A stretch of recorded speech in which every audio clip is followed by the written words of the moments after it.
Welcome to Shrewsbury Senior News. Stacey Lavely from the Senior Center is with me today, and we're going to be able to go through some of the exciting activities happening at the Senior Center, in and around the Senior Center in Shrewsbury this month.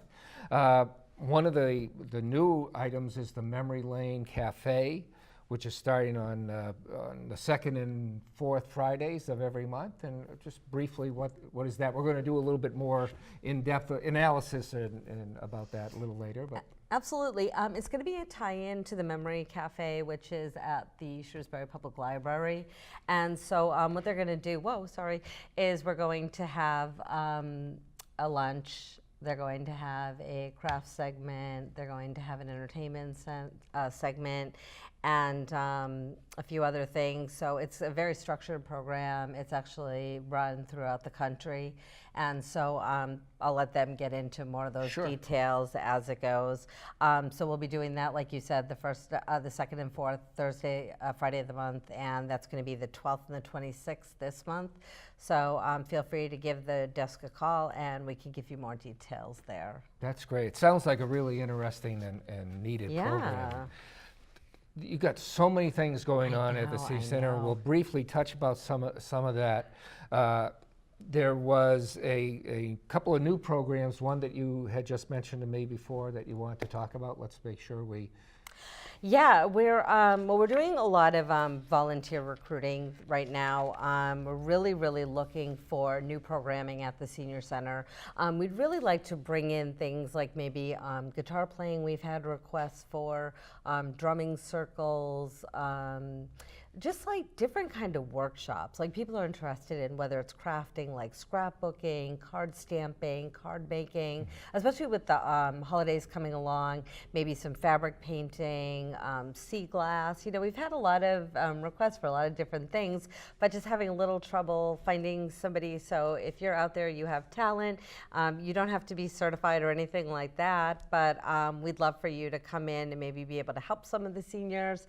It'd just be amazing, because so many of them want to do so many things. You know, they get into retirement and you have all these like projects on your list, and then they're done after a few months, and you're just like, okay, now what? So, you know, if you could help us out, that'd be great, to get some people in. And then our meal site, right now we're just in a lot of need. In the winter months, we do tend to ratchet up because a lot of people are just nervous who may not be homebound all the time, but they're nervous driving around in the ice and snow, walking in the ice and snow, especially if they've had like a hip injury prior or anything like that. So we do see our numbers go up almost double in the wintertime. So we're definitely looking for people to do both the Meals on Wheels as well as the meal site, actually portioning everything out, because the need does go up. And then we do have people who are lucky enough to go to Florida and enjoy the sunshine, which I don't know what happened today. So it's you know, a real need as far as that goes. So those are some of the programs that we're really trying to ramp up to. We also have a gentleman who's starting a cognitive issues discussion group, and that's going to be on Tuesdays. It's usually going to be the third Tuesday, I believe, of the month for now. That may change, so I just recommend people to call in and just double check. But if you are experiencing any of those kind of issues, or if you have someone in your family who is and you'd like to learn a little bit more about it, they'll be going over, I believe, like some exercises and things like that. So we're hoping to see that get off the ground. That's brand new too. Also, our fuel assistance program is something that's going to be ramping up in the next month or so to get applications in and things like that. So those are some of the things that, you know, I know Walter is going to touch on that a little bit more at when you guys have a chance to sit down. So I'll let him really get into the nitty-gritty details of it. But that's, you know, pretty much that stuff, the new stuff going on. Also, I know you're going to be speaking to the people for Shine, because we have that coming up, open enrollment. Open enrollment time for Medicare, and that's a big process for a lot of people and their families to consider. The same way that you seem to be doing a lot around cognitive issues and dementia issues, and that's so important, not just for the senior, but for family members, to learn about. And you guys seem out front doing a lot with those kinds of programs. And I hate to hear about fuel assistance. It means summer's really over. I know, right? And here we are. I don't like to hear that, but it's true. We're transitioning to a whole different time of year. Same thing with the Medicare, Medicare as well as drivers. Yep. Because it means winter's coming, and there are a lot of folks who really don't like to drive in the winter. Exactly. And with the Shine, like you said, I mean, the underpinning is if you are a caregiver spouse, it's even more important that you keep your health intact and that you're strong enough to, help the other person along and what have you. So it's really important. We do have our monthly movie is going to be Ocean's 8, which sounds pretty good. It does sound neat. I haven't seen that. I Might know, just me show up for either. that. Me too. I was going to sneak in the back and, and then we have Flu Clinic. So we do have a flu clinic coming up Thursday, October 18th. It's going to be from 10 to noon with Dr. Claremont. He also sometimes gets shingle shot, usually not quite this early in the season, but he might. So it is something to just kind of be aware of. And, it is free. You do have to bring your Medicare card, I believe, and your any insurance cards you might have. And it can get a little bit busy in the parking lot, so just allow yourself some extra time for that piece is all we tell people. So basically what we want to tell people, there's so many things going on that you really want to get onto the newsletter list and go down to the Senior Center and say hello and just find out what types of things might interest you. So many classes already and programs already scheduled, along with the desire to do more things. And if you want to volunteer, whether it's anything from the meals to the receptionist to join our Crack TV volunteer crew here. Love to have you more people involved with that too. Please just go down the Senior Center and ask for general information, and go from there. And the only other thing I do want to also bring up, we are doing a Discover Your Ancestors program. And you did such a great job wrapping up, so I'm sorry that's all right. I'm opening it back up again. But, really interesting to look at the family trees, look at the family history, so feel free to come down. We just started it. It's going to be on Thursdays from 9:30 to 11:30. You can drop in. You can come on a regular basis. It's just going to be an ongoing class, so please feel free to join us there. And like Matt said, we have a lot of stuff going on, so please come on down. We'd love to have you volunteer. Just take part in activities, whatever works for you. So thank you. Great. I did a little bit of looking into my family tree, and I've yet to find anybody with a lot of money. And that's what I wanted to find. In any event, we'll be back soon. Today we're welcoming Dr. Harvey Claremont, who's the president of the Friends of the Shrewsbury Senior Center. Welcome to the show. Well, thank you. Thank you for coming. And you have such a great wealth of information about all sorts of things, and you've had so many wonderful experiences. This is a newest one for you, I believe. Yes, it is. It's another phase of my life. There we go. That's great. Tell me a little bit about the Friends Group. What does the Friends Group do? Well, we at the Senior Center and any of the similar places in Shrewsbury that are run really by a government agency, we'll say. They can't raise funds, and so they all have friends groups who get their tax-exempt number, and they can then solicit funds to help the Senior Center for us, for example. And we also have an executive director, and then we have the Council on Aging Board of Trustees as well. So when the three of them all work together, hopefully we can get things done a little easier. That's great. It seems to be working. So you do fundraising activities to supplement the activities over at the Senior Center. What's on the plate now? What's coming up now in the way of a little fundraiser? Well, right now we have a pet calendar that actually will be coming in tomorrow, and that's going to be one of our fundraisers for the year. It's $10 for a calendar. Great. We get a good response from the seniors about the calendar. Because let's face it, grandchildren and pets. And what else is there in the world? Maybe ice cream. There you go. You know, but yeah, that's what we're doing, and hopefully it'll be a good activity for us. Otherwise, we run other smaller fundraisers because over the last several years we haven't had any big need to earn a lot of money for the senior center. But you never know. For example, we're going to probably need a van in the coming years, and so we may well have to again raise some money for Sure. participation at least, because you do get some from the state, you do get some from the town, but not all of it. But that's a valuable role. A Friends Group play a valuable role for organizations like the senior centers and libraries and sometimes police and fire departments. You know, That's so right. really That's playing a right. valuable They role. all need to have some type of organization to raise some funds. No question. Yes. And then you're also involved with flu vaccines and other programs like that's that. as part of my volunteer work at the senior center.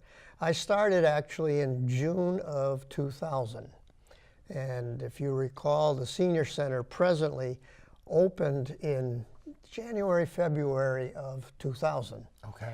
And it was right at that time that I retired formally from doing surgery. And so I did, however, maintain a practice, as I still do, but now I'm retired, but I maintain my license. Okay. But in 2000, I maintained that, and I did do some things on the side to try to get a little income so I wouldn't have to pluck out some of the stuff that we put on the side. Sure. But at any rate, yeah, in 2000 I joined as a volunteer, and we started a blood pressure clinic. And the blood pressure clinic still runs every Wednesday. It says in the newsletter that we send out every month that it runs from 11 to 1. I get there about 10 o'clock and I've got people waiting. And so, and that's my own fault. I go early and, People know. and so People people know. come and people know, you know, beat the crowd. But I was used to that anyway. It's always been that way. Even when I did missionary work, I'd have people who were lined up, probably 3, 4 o'clock in the morning, they would line up and come in to see us so that we could take care of them. Yeah. So it's... So the flu vaccines that... The flu vaccine, I started that back in roughly about 2002, 2003. And of course, it's an annual thing. And I gave them personally myself for many years. But now we have Walgreens Pharmacy, because now pharmacists can give the vaccines. So they're going to offer the vaccine, in fact, in I think 2 dates, one in the end of October, October 18th, and November the 1st. Okay, They're super. going to have 2 dates at the senior center. They're going to have the high dose, senior dose, and the regular, what they call quadrivalent, in other words, against 4 species of the flu vaccine, and trivalent, 3 species. The reason for all of this is because the high dose has 4 times the amount of active ingredient, you might say, Okay. as the quadrivalent and trivalent. Has the same strains, but a lot more concentrated. And so we found over the last couple of years since it's been available that it does definitely decrease the incidence of pneumonia in the seniors who get it. You have to be 60 years old to get it in the first place. Not that it isn't effective outside of that, but it's been pretty much limited to that. Okay. But there's going to have that, the senior dose, the quadrivalent, and the trivalent all available at those 2 dates at the senior center from 9 to 12. And also they will bring with them, and I wanted to insist on it with them, they're going to bring with them the 2 pneumonia vaccines as well. And I'm hoping that they will bring the new shingles vaccine with them as well. Because we've had a lot of inquiries from the seniors about should I get the shingles vaccine or not. And I can tell you, as somebody who had the shingles myself, definitely get the shingle shot if you've had the chicken pox in the past. Okay. It's a no-brainer. It's a no-brainer. And I know that it's only maybe 1 in 3 who wind up getting the shingles, but nevertheless, if you get it, it's not fun. So you don't want that. Believe me, you don't want that. So we're going to offer all 3 of those vaccines there. Okay, great. And the information can be found at the Senior Center by calling the Senior Center or looking at the website. We'll have some of the information here as well. Correct, and we also put it into the monthly newsletter that we put out from the Senior Center. Great. We've been pushing that, you might say, for several months now, hoping that we'd get a good response from the seniors. Okay, super. Well, thank you. It was great to meet you and appreciate all this information. We'll have to have you come back sometime and keep us up to date with what's going on with the Friends. I'd be very happy to talk about any of the points in my life where we've done a lot of charity work in the past. Yes, you have. And, That would be fun to talk about. And I still love to talk about it. All right, great. Well, we'll have you back and do that. Sounds good to me. All right, thank you. And we'll be back. Hi, we're here today with John Lukach from the SHINE program. Welcome. Thank you. As I've mentioned on previous shows, I found the SHINE program and your help in particular really a big aid as I was negotiating or navigating the whole Medicare world for the first time, and thought this is information that we really need to try to get to other people. So I appreciate your coming by. And how long have you been involved as a SHINE volunteer? I've been a SHINE volunteer for a little over 5 years now. All right, Yep. great. We, somebody asked me the question if I wanted to volunteer at the Shrewsbury Senior Center, and I said, yeah. So I started filling out the stuff, and they said, well, SHINE is looking for some volunteers. I said, well, okay, so what do I need to do? And they said, well, you got to go through an 80-hour training program. So that made me pause for a second, and I said, but okay, I wasn't working, so, and I had the time, so that's when I started going through that program. It was like about over 5 week, 6 week period of time, and then they give you all this material, and then they give you a test, and then they mentor you with somebody else for a few months until you get your legs under you. Oh, well, that's great. It is a big help, and it's a lot of information, I'm sure, to try to get distilled and to keep up with. Right. I'm just going to say, maybe we should explain what SHINE is for people who don't know it. SHINE stands for Serving the Health Information Needs of Everyone, and we primarily focus on people who are on Medicare or Medicaid or about to get on to Medicare and Medicaid, so that we can explain to them all the options, the pluses and minuses of all the different plans, because there's a whole plethora of plans offered by a multitude of insurance companies. So it's very important to be able to compare and decide what's the best plan for you. Yes, and it's important to note that you're all volunteers, and you don't represent any particular insurance company. Nope. We're volunteers. We don't, it's confidential information. I have to fill out a sheet, and all they do is collect that information at our regional headquarters for statistical purposes, because they like to know how, what particular things we help people with, and also because they want to show that the program is successful. While we're volunteers, we have a regional office person who is gets paid, and there are other costs involved in the program, like all the materials and things like that. So they want to be able to justify this. We're a part of the organization under the Department of Elder Services for the state of Massachusetts. They get additional funding from the federal government. But again, it's primarily, most of the cost is for materials and transportation, things like that.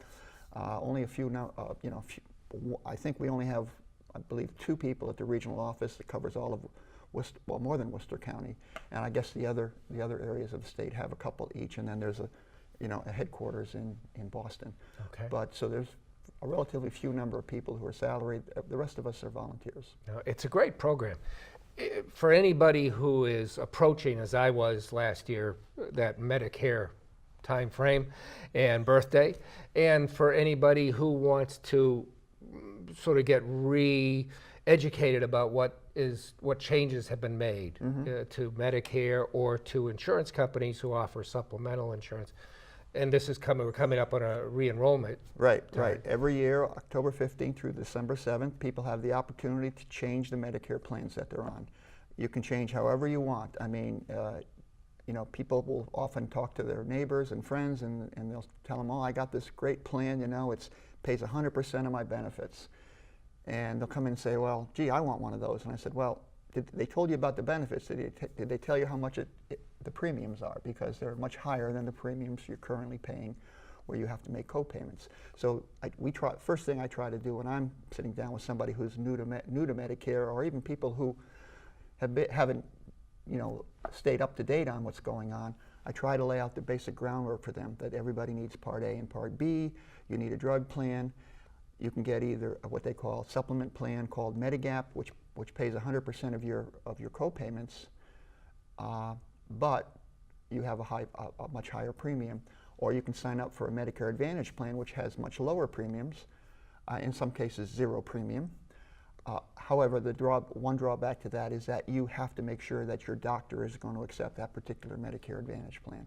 Right. So there's trade-offs on all of these things. And that was something I didn't understand. I didn't even understand that there was a cost to Medicare that I had to pay, whether I really wanted to or not. Right.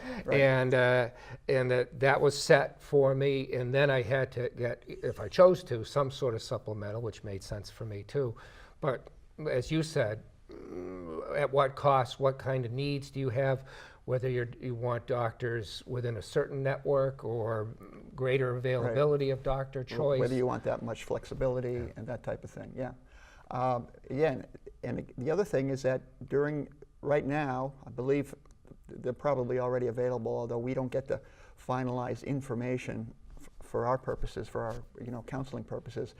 We'll get that information on October 15th, the first day of open enrollment this year, and that'll show us all the changes that the companies can make. I mean, they can increase or decrease the premiums. They can change the coverages, increase or decrease the co-pays. There's something called an annual maximum on Medicare Advantage plans that says once you out-of-pocket costs reach a certain level, you don't have to pay anything more for those kinds of plans. They could change if you're on a Medicare Advantage plan, they could change the providers in a year. Mm-hmm. So and again, if they make changes to a plan that you're on, they have to notify you what the changes are. But if another company makes changes that make their plan more attractive, you're not going to know about that. Right. Also, they can change, like I said, they can change the providers. The drug insurance companies can change the prescription drugs they cover. They can add more, or they can remove some, or they can move them to a higher tier, which means you'd have a higher co-payment. There's a whole lot of information that can change from the last time you signed up for Medicare or renewed your Medicare plan. Right, it is. I found the whole process, which is why I took advantage of your services. I found the whole process daunting at the very least, and there was so much to read. Yep. That you start getting at your house, and it was really to my benefit to be able to bounce ideas past you. Now, people sign up for Medicare when? If they don't have employer group health, well, normally people will sign up for Medicare when they turn 65. A lot of people think that you have to pay a penalty if you don't sign up for Medicare when you turn 65. That's not always true. If you or your spouse, if you're covered by your employer's health insurance as an active employee, or your spouse's employer insurance, because she's an active employee, then you can choose not to take Medicare at that particular point in time. We suggest to people, though, that if they're going to do that, they get a letter from their company saying that the company's plan is creditable for Medicare purposes. There are some exceptions to that. If it's a very small company of fewer than 20 employees, then Medicare would be primary, so you'd still need to sign up for Medicare. So there are those exceptions, but yeah, generally people sign up for Medicare when they turn 65 unless they have creditable health insurance from their or their spouse's employer. And then you get the chance to review what you've had every year in October and November. Right. Okay. In my example, I stayed on my wife's plan after I stopped working for a short period of time, 6 months or so, and then I took a closer look at the Medicare plans and decided I'm going to switch over to Medicare because it was cheaper and as good, if not better, coverage than if I had stayed on her plan. Right. So lots to consider, and we're going to be showing the number to call. Right. And you can call the Shrewsbury Senior Center, or almost any senior center, to, Right. to line up an opportunity to meet I'm with going us. to be, during open enrollment, I'll be available Friday mornings, most Fridays.